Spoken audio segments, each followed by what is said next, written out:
창세기 19장 15절에서 22절의 말씀입니다. 동틀 무렵에 천사들이 롯을 재촉하여 말하였다. 서두르시오. 여기에 있는 부인과 두 딸을 데리고 여기를 떠나시오. 꾸물거리고 있다가는 이 성이 벌을 받을 때에 함께 죽고 말 것이오. 그런데도 롯이 꾸물거리자 그 두 사람은 롯과 그의 아내와 두 딸의 손을 잡아 끌어서 성 바깥으로 안전하게 대피시켰다. 주님께서 롯의 가족에게 자비를 베푸신 것이다.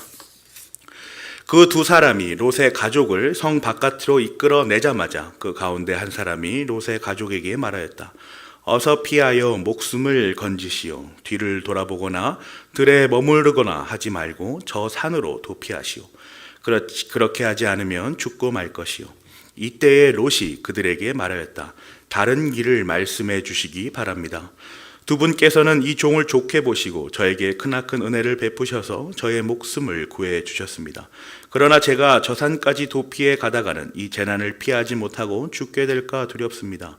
보십시오. 저기 작은 성이 하나 있습니다. 저 성이면 가까워서 피할 만합니다. 그러니 그리로 피하게 하여 주십시오. 아주 작은 성이 아닙니까? 거기로 가면 제 목숨이 안전할 것입니다. 그 사람이 롯에게 말하였다. 좋소, 내가 그 청을 들어주겠소. 저 성은 멸하지 않겠소. 당신 내가 거기에 이르기까지는 내가 아무 일도 하지 않을 터이니 빨리 그리로 가시오. 롯이 그 성을 작다고 하였으므로 사람들은 그 성의 이름을 소알이라고 하였다. 아멘. 그리스도의 은총이 여러분들에게 함께 있기를 간절히 기도합니다. 오늘 교회에 오시기까지 얼마나 많은 생각들이 있었습니까? 아주 힘든 걸음이었을 텐데 아주 잘 오셨습니다. 오늘 본문은 하나님의 말씀이지요. 아브라함의 조카 롯의 사건을 다룬 말씀입니다. 지난주에는 우리가 야곱과 에서, 특히 그 에서의 선택에 관해서, 그 자유에 관해서 다루면서 하나님의 영원하신 유기의 작정 가운데에 우리 성도의 성찰을 우리가 한번 살펴보았습니다. 오늘은 하나님의 영원하신 선택의 작정의 맥락에서 롯의 모습을 보고자 합니다. 그리고 성도로서 우리의 모습을 살펴볼 것입니다. 하나님께서 어떻게 택하신 자들을 움직여 가시는지를 롯의 사건을 통해서 적극적으로 성도의 모습을 우리가 오늘 나누어 볼 겁니다. 오늘 직접적으로 다루진 않겠지만 롯은 그의 역사를 볼 때 선택의 작정이라고 안에 들어있다고 보기가 어렵습니다. 왜냐하면 그들의 자손이 암몬 그리고 모압이 그 자손으로부터 나오는 것을 우리가 성경으로부터 알 수 있기 때문이죠. 그러나 오늘 본문에서만큼은 소돔과 고모라를 하나님께서 멸망시키기 전에 롯과 그의 가족들을 건져내시는 모습을 보면서 하나님께서 구원하시는 사역이 이런 모습이구나라는 것을 우리가 오늘 나눌 것입니다. 선택의 작정 안에 있는 우리 성도들의 모습을 우리가 오늘 말씀 속에서 다루어 볼 것입니다. 오늘 본문에 이르기까지 롯의 여정은 이러합니다. 창세기 13장 8절에서 13절입니다. 아브라함이 롯에게 말하였다. 너와 나 사이에 그리고 너의 목자들과 나의 목자들 사이에 어떠한 다툼도 있어서는 안 된다. 우리는 한 핏줄이 아니냐. 네가 보는 앞에 땅이 얼마든지 있으니 따로 떨어져 살자. 네가 왼쪽으로 가면 나는 오른쪽으로 가고 네가 오른쪽으로 가면 나는 왼쪽으로 가겠다. 롯이 멀리 바라보니 요단 온 들판이 소알에 이르기까지 물이 넉넉한 것이 마치 주님의 동산과도 같고 이집트 땅과도 같았다. 아직 주님께서 소돔과 고모라를 멸망시키기 전이었다. 롯은 요단의 온 들판을 가지기로 하고 동쪽으로 떠났다. 이렇게 해서 두 사람은 따로 떨어져서 살게 되었다. 아브라함은 가나안 땅에서 살고 롯은 평지의 여러 성읍을 돌아다니면서 살다가 소돔 가까이에 이르러서 자리를 잡았다. 소돔 사람들은 악하였으며 주님을 거슬러서 온갖 죄를 짓고 있었다. 창세기 13장 8절에서 13절의 이 말씀이 오늘 우리가 나눌 본문의 배경이 되는 본문입니다. 10절에 이르면 그렇게 주님의 동산과도 같이 보이고 그렇게 강대국이었던 이집트의 땅과도 같아 보였던 그 요단의 온들판으로 롯은 선택하고 나아갑니다. 얼마나 마음이 들뜨고 신났겠습니까? 반대의 모습을 보는 가나안 땅과 요단의 그 풍요로운 모습을 보고 이쪽으로 내가 나아간다고 하니 얼마나 그 마음이 신났을까요? 아브라함과 조카 롯이라고 기록되어 있으니 아브라함이 큰아버지 정도는 되겠죠. 아이고 큰아버지 정말 감사합니다. 나에게 이렇게 좋은 땅을 주시다니요. 선택이 바뀔까봐 빨리 이제 뛰어가는 그 모습도 보여줄 수 있겠습니다. 그렇게 롯은 소돔 근처에서 자리를 잡다가 소돔의 즐거움과 타락에 취해서 어느덧 오늘 본문에 이르러서는 소돔 안으로 들어갑니다. 이렇게 타락의 힘이 강력합니다. 타락은 약간의 틈도 비집고 들어와서 어느새는 안방 자리를 차지하는 그 강력한 타락의 힘을 오늘 본문과 그 배경을 통해서 우리가 알 수가 있습니다. 사랑하는 고향제일교회 성도 여러분, 우리는 지금 어떤 시대를 살아가고 있습니까? 흔히들 선택의 시대라고 할 정도로 우리는 엄청나게 많은 선택의 갈림길을 보여줍니다. 그렇게 또 마주하고 있죠. 할 수 있는 것, 우리가 택할 수 있는 것들이 너무나도 많습니다. 한 드라마에서 나온 장면입니다. 요즘에 오래간만에 이제 꽂혀서 또 열심히 보고 있는 드라마가 있습니다. 25, 21라는 드라마입니다.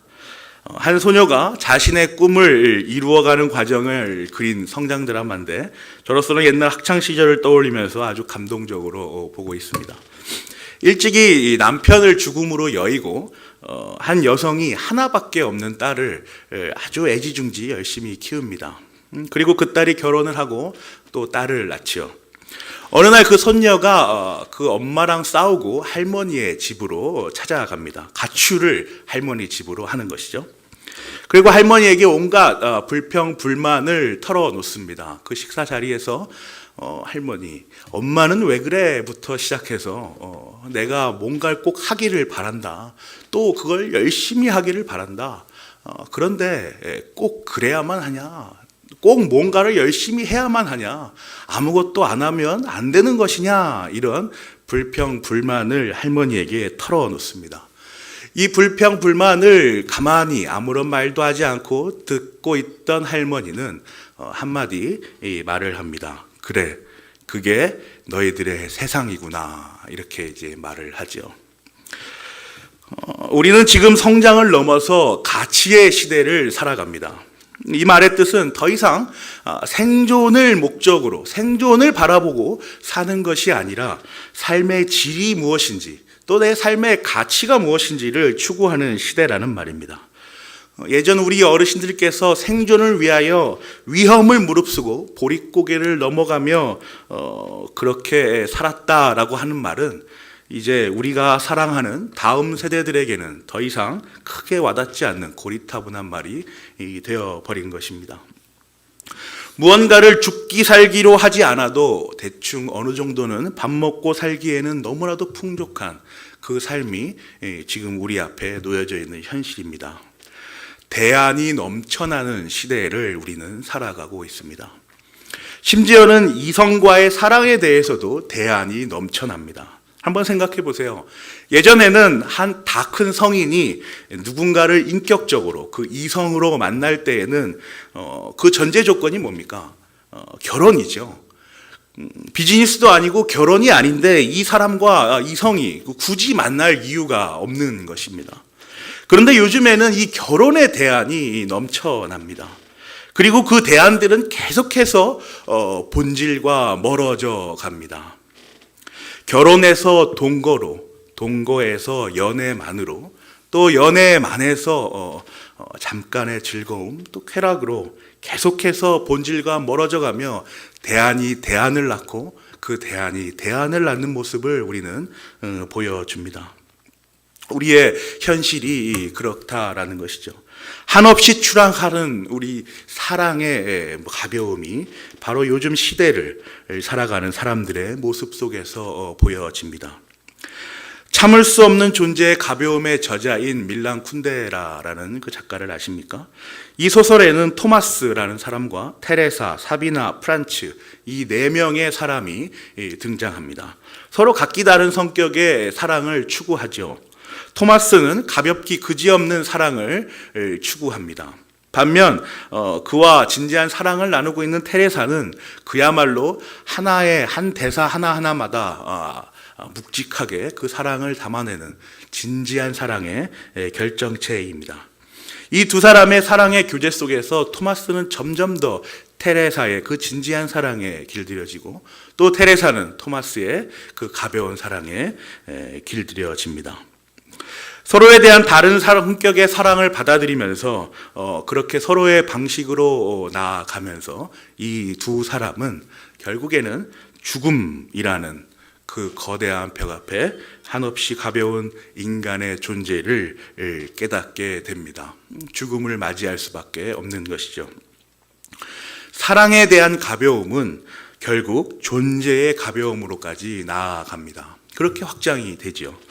그리고 종국에는 인간의 유한한 모습인 죽음도 그 안에서 보여집니다. 오늘 본문으로 이제 돌아와 보시죠. 오늘 본문에 기록된 두 천사는 롯과 그의 가족들을 향해 여기는 하나님께서 심판하시어 멸망할 것이니 어서 피하라라고 재촉합니다. 15절입니다. 동틀 무렵에 천사들이 롯을 재촉하여 말하였다. 서두르시오. 여기에 있는 부인과 두 딸을 데리고 여기를 떠나시오. 꾸물거리고 있다가는 이 성이 벌을 받을 때에 함께 죽고 말 것이오. 이런 긴박한 상황에서 롯은 빠르게 대처하고 움직이기보다는 꾸물거립니다. 진짜 이곳이 망하리라고 생각하지 않았던 것일까요? 아니면 이곳이 너무 좋아서 이곳을 떠난다는 생각에 미련이 많이 남아서 이렇게 꾸물거렸던 것일까요? 이런 그에게 두 천사는 더 재촉합니다. 16, 17절이죠. 그런데도 롯이 꾸물거리자 그 두 사람은 롯과 그의 아내와 두 딸의 손을 잡아 끌어서 성 바깥으로 안전하게 대피시켰다. 주님께서 롯의 가족에게 자비를 베푸신 것이다. 그 두 사람이 롯의 가족을 성 밖으로 이끌어내자마자 그 가운데 한 사람이 롯의 가족에게 말하였다. 어서 피하여 목숨을 건지시오.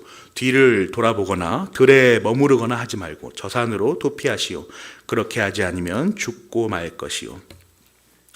급기야 두 천사는 16절에 따라 뭐라고 기록되어 있죠? 롯과 그의 아내와 두 살의 손을 잡아 끌어서 아주 적극적인 모습이죠. 성 바깥으로 안전하게 대피시켰다. 그리고 성경은 이 이끈 것을 하나님께서 자비를 베푸신 것이다 라고 기록합니다. 주님께서 롯의 가족에게 자비를 베푸신 것이다. 그렇게 억지로 대피시킨 롯과 그의 가족들에게 두 천사는 긴박하게 이렇게 말합니다. 어서 피하여 목숨을 건지시오. 이렇게 말하고 있죠. 오늘 본문의 기록에서 풍겨오는 긴박감이 느껴지십니까? 이들은 이제 막 성 바깥으로 나왔습니다. 이제 얼마 지나지 않아서 하나님께서는 소돔과 고모라를 멸망시키실 것입니다. 이 긴박한 와중에 롯이 두 천사에게 말합니다. 하나님께서 내 백성을 구하라라고 하신 그 명령을 하달받고 이 땅으로 내려온 마음이 다급한 이 두 천사에게 롯이 이렇게 말하죠. 18절입니다. 이때에 롯이 그들에게 말하였다. 다른 길을 말씀하여 주시기 바랍니다. 어떠십니까? 하나님께서는 자신이 영원전 택하신 백성들을 구원하시기 위하여 인간의 역사에 두 천사까지 직접적으로 개입시키셔서 아주 긴박한 사역을, 그 구원의 사역을 이끌고 계시는데 그 당사자인 인간은, 하나님께서 택하신 그 백성은 이 길 말고 다른 길을 말씀하여 주십시오라고 그렇게 대안을 제시하고 있습니다. 하나님께서는 본질로 돌아가라, 본질로 와라 라고 말씀하시는데 우리는 그 길 말고 다른 길을 가겠습니다 라고, 다른 길은 없습니까? 라고 대안을 묻는 것이죠. 사랑하는 고향제일교회 성도 여러분, 하나님께서는 그 선하신 뜻으로 인하여 우리를 구원으로 인도하십니다. 그런데 그 인도함을 받은 우리는 자꾸만 그 길을 거부합니다. 그리고 다른 새로운 길, 대안을 제시하지요. 정도로 가는 것, 본질로 가는 것이 고달프기 때문입니다. 자꾸만 확장되어서 수많은 가능성 앞에 놓인 현대를 살아가는 눈이 높아질 대로 높아진 우리로서는 그 길이 답답해 보이기까지 합니다. 이 길도 있고 저 길도 있는데 왜 꼭 그 길만 가야 합니까? 마치 풍족한 환경에 어린 손녀딸이 고된 세월을 보낸 할머니 앞에서 왜 꼭 인생은 열심히 살아야 해요? 라고 투정하는 것처럼 우리도 하나님께 그렇게 투정합니다. 롯도 마찬가지입니다. 꼭 그 길을 가야만 하는 것이냐라고 말하는 것이죠. 그래서 그는 19절, 20절을 보시면 조심스럽게 이런 대안을 내놓습니다. 두 분께서는 이 종을 좋게 보시고 저에게 크나큰 은혜를 베푸셔서 저의 목숨을 구해주셨습니다. 그러나 제가 저 산까지 도피해 가다가는 이 재난을 피하지 못하고 죽게 될까 두렵습니다. 보십시오. 저기 작은 성이 하나 있습니다. 저 성이면 가까워서 피할 만합니다. 그러니 그리로 피하게 하여 주십시오. 아주 작은 성이 아닙니까? 거기로 가면 제 목숨이 안전할 것입니다. 롯의 말에서 매우 조심스러워하는 것이 느껴지십니까? 롯이 말하는 핵심이 무엇이죠? 그러나 제가 저 산까지 도피해 가다가는 이 재난을 피하지 못하고 죽게 될까 두렵습니다. 이런 말이죠. 자신이 그 길을 가다가는 죽을 것 같다라는 말입니다. 두 분께서는 이 종을 좋게 보시고 저에게 큰 은혜를 베푸셔서라는 사족을 붙이죠. 아주 조심스러운 롯의 모습입니다. 그런데 그 제시한 그 길은 지금 내가 가진 그 실력으로는 가다가는 죽을 것 같다라는 말입니다. 내 실력으로는 하나님께서 말씀하신 그 길이 너무 버겁고 너무 무겁다라는 것이죠. 그의 말을 잘 묵상해 보면 이 길이 더 편하고 다른 길이 더 좋아 보여서 또 가벼운 마음으로 할 수 있어서 그런 것이 아닙니다. 우선적으로 내가 그 길을 가기에 턱없이 부족하다라는 것입니다. 하나님께서 저를 아시지 않습니까? 제 실력, 제 신앙을 아시지 않습니까? 저 지금 이대로 그 말씀하신 길을 가다가는 죽습니다. 뻗습니다, 하나님. 좌절할 것입니다. 그러니 그 길만은 허락하지 말아 주십시오. 이게 롯의 핵심이죠. 하나님의 존재와 하나님의 사역 앞에서 그의 직접적인 개입과 그의 명령을 통하여 자신의 연약함과 모자람을 하나님 앞에 털어놓는 것입니다. 그렇게 창조주의 존재 앞에 굴복하는 것이죠. 그런데 오늘 본문은요, 놀라운 일을 기록합니다. 하나님께서 그가 제시한 대안을 승낙하십니다. 그의 선택을 존중하시죠. 21절입니다. 그 사람이 롯에게 말하였다. 좋소, 내가 그 청을 들어주겠소. 저 성은 멸하지 않겠소. 하나님께서는 자신이 명령하신 그 길을 못 가겠다는 우리의 연약함으로 고백된 그 대안을 받으십니다. 그 대안을 활용하십니다. 그리고 그 대안으로 하나님께서 이루고자 하실 일을 이루시는 것이죠. 이 원리는 우리에게 어떤 의미를 전달해 줍니까? 하나님께서는 늘 정도를 제시하십니다. 본질을 얘기하시죠. 이것이 내 백성인 네가 가야 할 유일한 길이다라는 것을 제시하십니다. 그런데 그의 택함을 받은 백성은 그 길이 너무 무겁고 버겁습니다. 그래서 우리의 한계를 경험하고 자꾸만 이러저러한 대안들을 내놓습니다. 하나님, 이 길은 어떻지요? 저 길은 어떻습니까? 이 길도 한번 봐주십시오 라는 대안들을 내놓는 것이죠. 그러나 하나님께서는 그 길들을 받으시고 수락하시고 그 길대로 우리를 인도하십니다. 그렇게 구원하여 내시는 것이죠. 사랑하는 고양제일교회 성도 여러분, 그래서 성도에게는, 성도라는 이 두 글자를 가진 존재들에게는 실패가 없습니다. 성도에게 나락으로 떨어지는 그런 패망과 같은 좌절은 없습니다. 성도에게 그런 것은 존재하지도 않을 뿐더러 존재할 수도 없습니다. 혹 우리의 무지로 인하여 지금 우리의 상황이 실패와 패망과 좌절로 여겨진다고 할지라도 하나님께서는 그 실패와 패망과 좌절이라는 대안을 사용하십니다. 그래서 그것이 비록 지금 우리에게 커다란 시련을 안겨준다 할지라도 그것은 하나님께서 우리 성도를 훈련시키는 길이요 위로하시는 길이며 종국에는 승리의 날로 이끄시는 길인 것입니다. 성도가 가지는 견고하고 묵직하며 존엄한 그 무게는 바로 여기에서 나옵니다. 이 여기라는 지점은 우선적으로 하나님의 구원을 향한 예정에 들어가는 것이며 그 다음으로는 그 택함받은 우리들 성도들이 가지는 무능함으로부터 오는 엎드림입니다. 특별 계시 안에서 일반 계시를 바라보십시오. 말이 어렵죠. 하나님의 관점에서, 성경의 관점에서, 구원의 관점에서 우리의 삶을 바라보라라는 것입니다.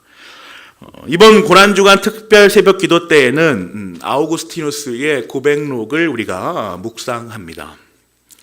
어제부터 이제 6주 동안 이 책 전체를 살피기 위한 온라인 강의를 시작하였습니다. 사실 그 6주 동안 이 방대한 신학을 다룰 수 있을까라는 생각에 마음이 무겁고 아쉬운 마음도 있었습니다. 과연 이걸 다 보고 끝냈다고 말할 수 있을까? 무엇이 남을 수 있을까? 좀 더 축약하고 요약하고 줄여보자 이런 노력들을 계속해서 해왔던 것이죠. 그래서 6주의 그 플랜을 짰습니다. 그런데 그 아쉬운 마음을 우리 담임 목사님께서 들으셨는지 기회를 또 한번 주십니다. 이번 특별 새벽 기도 때 고난주간 그때의 아우구스티누스의 고백록을 6일 동안 보는 것이 어떻겠느냐라는 제안을 하신 것이죠. 그래서 이번 특세 때에는 온라인 대학에서 다 다루지 못하는 특정한 부분을 샅샅이 다뤄보도록 할 예정입니다. 그래서 여러분도 오늘 이 책 다 받으셨죠? 이 책을 그래서 만들었습니다.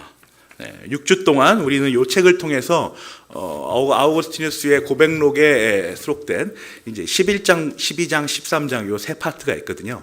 여기가 이제 영원, 하나님의 영원과 그 시간 안에서의 창조를 아주 아우구스틴이 잘 정리를 한 구간입니다. 우리 신학사, 철학사에서도 이 아우구스티누스의 고백록을 평가할 때에 지금도 여전히 가치 있다라고 말하는 것은 바로 요 다른 부분도 있지만 11, 12, 13장 요 하나님의 창조의 영원 요 개념 때문입니다. 그래서 이번 특세 6일 동안 그 삼위일체 하나님의 창조 사역을 어떻게 어거스틴이 묵상하였는지를 함께 공유하며 은혜를 나누기를 원합니다. 많은 참여를 바랍니다. 그래서 그가 쓴 글을 우리가 한번 살펴보겠습니다. 오늘 조금 소개를 해드리죠. 책 26쪽을 한번 보세요. 책이 있으신 분들은 26절, 27절인데요. 26절의 두 번째 단락에 사람들이 주님이 지으신 세계를 주님의 영을 통해서 볼 때 그들 속에서 그 세계를 보시는 분은 바로 주님이십니다. 우리가 사람들이 주님의 영을 통해서 세상을 볼 때 실제로 그 세계를 보는 분은 주님이시다. 이런 고백을 하는 거죠. 27쪽을 보세요. 따라서 하나님이 지으신 어떤 것이 하나님의 영으로 말미암아 사람이 보기에 좋았다면 사실 그것은 사람 자신이 보기에 좋았던 것이 아니라 하나님이 보시기에 좋았던 것입니다. 보기 좋다. 단풍이 지고 꽃이 피는 것이 보기 좋다라고 말할 때 그것이 사실 우리가 보고 있지만 더 본질적으로는 우리 안에 거하시는 하나님이 보시는 것이다 라는 것이죠. 성령으로 말미암지 않고는 하나님의 사랑하는 것은 불가능하기 때문입니다. 모든 피조물이 어떤 계층에 속하였는지를 불문하고 다 보기에 좋은 이유는 그것들이 모두 어느 계층에 속해 계시지도 않으시고 오직 홀로 스스로 존재하시는 분이신 하나님으로부터 왔기 때문입니다.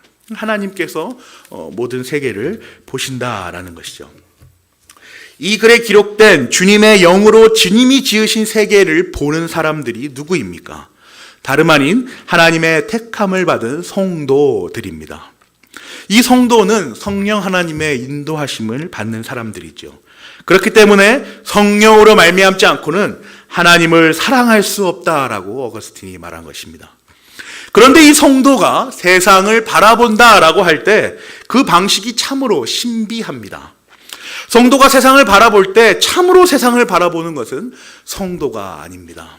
성도의 안에 거하시는 삼위일체 하나님께서 그 성도를 통하여 세상을 바라보시는 것입니다. 성도는 그렇게 하나님과 긴밀하게 강력하게 연합되어 있는 존재입니다. 아주 강력하지요. 그러므로 성도가 세상에서 일어나는 모든 일거수일투족을 보기에 좋다라고 여기는 것은 바로 그 안에서 역사하시는 삼위일체 하나님이 보시기에 좋기 때문입니다. 그래서 성도가 보기에 좋다, 은혜롭다라고 말할 수 있는 것이죠. 이 내용을 오늘 본문에 적용하면요, 성도가 하나님께 대안을 내어놓을 때조차도 그것이 진정으로 하나님 앞에서 성도가 자신의 연약함과 무능함과 타락을 고백하는 것이라면, 과연 그러한 것이라면 하나님께서는 그것을 사용하신다라는 것입니다. 더 정확하게 말하면 하나님께서는 그가 택하신, 그가 영원전에 사랑으로 택하신 연약한 성도가 제시하는 대안까지도 이미 알고 계셔서 그 대안을 들어 자신의 구원 사역으로 사용하신다라는 것이죠. 전지전능하신, 모든 것을 알고 모든 것을 할 수 있으신 하나님의 모습을 보여줍니다. 그래서 성도의 무게는 우리에게 있지 않습니다. 성도에게 그 무게가 실려 있지 않습니다. 하나님의 선택에 있습니다. 그래서 그 선하신 선택에 따라 예정된 성도는 견고한 존재라는, 결코 가볍지 않은 존재의 무거움을 지닌 자들입니다. 고린도전서 3장 10절에서 11절을 한번 보실까요? 나는 하나님께서 나에게 주신 은혜를 따라 지혜로운 건축가와 같이 기초를 놓았습니다. 그런데 다른 사람이 그 위에다가 집을 짓습니다. 그러나 어떻게 집을 지을지 각각 신중히 생각해야 합니다. 아무도 이미 놓은 기초이신 예수 그리스도밖에 또 다른 기초를 놓을 수 없습니다. 고린도전서 3장 10절에서 11절에 기록된 주어는 분명히 나입니다. 나는 하나님께서 나에게 주신 은혜를 따라 지혜로운 건축가와 같이 기초를 놓았습니다. 기초를 놓은 주어가 분명히 나이죠. 하나님의 은혜를 따라 내가 놓은 기초입니다. 그런데 11절을 보세요. 이미 놓은 기초이신 예수 그리스도밖에 또 다른 기초를 놓을 수 없다라고 기록되어 있지 않습니까? 그럼 내가 기초를 놓은 그 행위는 실제로 누가 놓은 것입니까? 바로 내 속 안에 살아 역사하시는 성자 하나님 예수 그리스도께서 연합된 지체인 나를 사용하셔서 기초를 놓으신 것입니다. 16절에는 성령 하나님의 사역도 기록되어 있습니다. 여러분은 하나님의 성전이며 하나님의 성령이 여러분 안에 거하신다라는 것을 알지 못하십니까? 내 속에 역사하시는 성부 하나님과 성자 하나님과 성령 하나님의 그 사역, 이 기초를 놓는 사역을 내 안에서 불러일으키고 계신 것이죠. 고린도전서에 기록된 나라는 주어는 그래서 우리 모든 성도를 가리킵니다. 삼위일체 하나님께서 성도인 우리 속에서 삼위일체 하나님을 향하여 나아가게 그렇게 인도하시는 것이죠. 그래서 우리 중세 신앙의 선배들의 이러한 정리는 그야말로 너무 멋있습니다. 우리 성도의 신앙의 주체는 하나님이시요, 대상도 하나님이시요, 목적도 하나님이시다라는 이 정리를 한 것이죠. 우리의 신앙 행위를 하는 주체는 우리가 아닌 하나님이시고, 어디로 향하게 하느냐, 그 대상도 하나님이시고, 무엇을 목적으로 신앙을 하느냐라고 말할 때의 그 목적도 역시 하나님이시다라는 그 정리를 우리 중세 신앙의 선배들이 하신 것이죠. 정리해 봅니다. 성도는 죽음이라는 한계를 마주할 수밖에 없지만 그 참을 수 없는 존재의 가벼움을 지닌 존재이지만 하나님께서 예수 그리스도를 통하여 그 사역을 실행하시면서 의의 옷을 입혀주십니다. 옷 매무새를 잡아주시며 먼지를 툭툭 터시는 그 행위를 통해서 묵직한 그리스도의 의를 우리 성도들에게 입혀주십니다. 우리의 그 가벼운 존재를 묵직하게 만드시는 것이죠. 의롭다 여겨주십니다. 그리고 이제 너 제법 볼만하구나, 이제 사람답구나, 내가 택한 백성답구나 라고 우리를 의롭다고 여겨주십니다. 그래서 우리는 이제 참을 수 없는 존재의 가벼움에서 끝나는 것이 아니라, 그 죽음의 문턱에서 끝나는 것이 아니라, 그 죽음을 극복하는 더 이상 무거울 수 없는 가장 무거운 존재가 된 것입니다. 그 내용이 오늘 우리가 봉독한 제네바 교리문답에서 기록되어 있습니다. 불멸을 소망하는 자라고 기록되어 있죠. 한번 다 같이 읽어볼까요? 주보를 펴보세요. 제가 묻고 여러분이 답해 주시기 바랍니다. 74문입니다. 이 부활은 얼마나 많은 혜택을 우리에게 가져다 줍니까?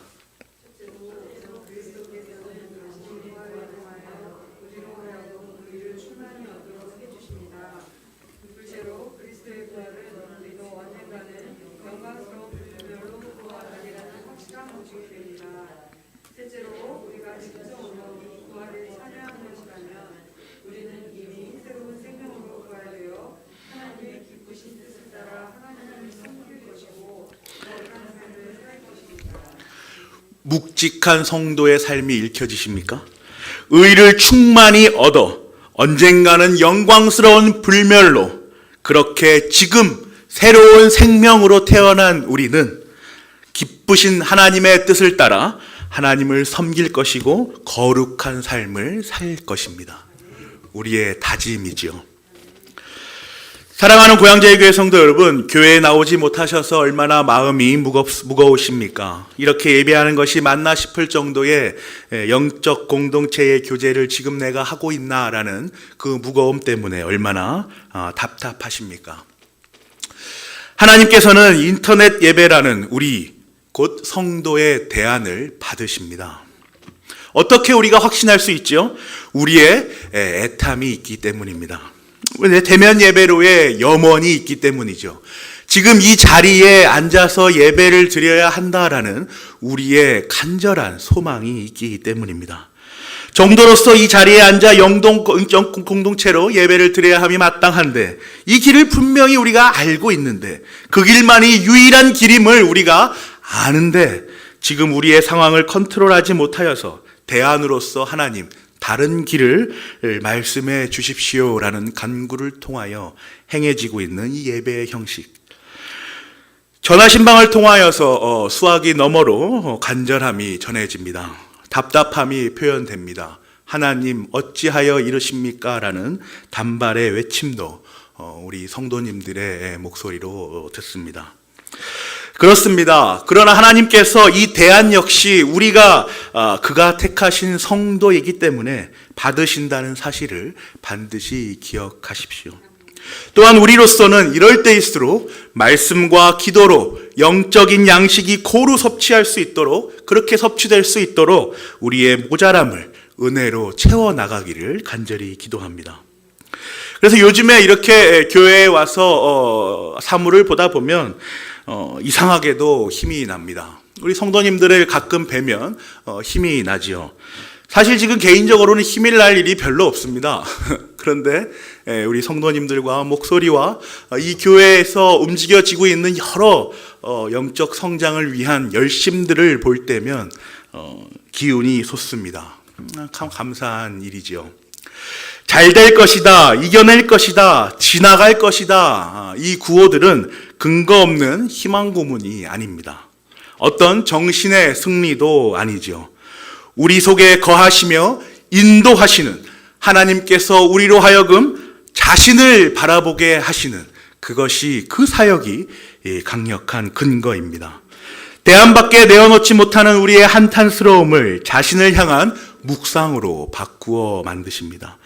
다른 길은 없습니까? 라는 마치 불순종과 같은 우리의 이 대안을 제시하는 행위를 우리 성도의 죄성, 무능함, 연약함을 바라보도록 만드시는 것입니다. 22절입니다. 당신 내가 거기에 이르기까지는 내가 아무 일도 하지 않을 터이니 빨리 그리로 가시오. 롯이 그 성을 작다고 하였으므로 사람들은 그 성의 이름을 소알이라고 하였다. 이러한 경험과 이러한 참여는 성도가 보기에도, 세상 사람들이 보기에도 비록 작아 보일지라도 결코 가볍지 않은, 더 이상 무거울 수 없는 가장 묵직한 하나님의 구원 사역입니다. 저 여러분이 이 삼위일체 하나님의 구원 사역에 흠뻑 젖어서 성도로서 귀하게 받은 이 특권을, 이 온전히 받아낼 수 없는 존재의 무거움을 감사히 여기며 살아가기를 간절히 기도합니다. 기도하겠습니다.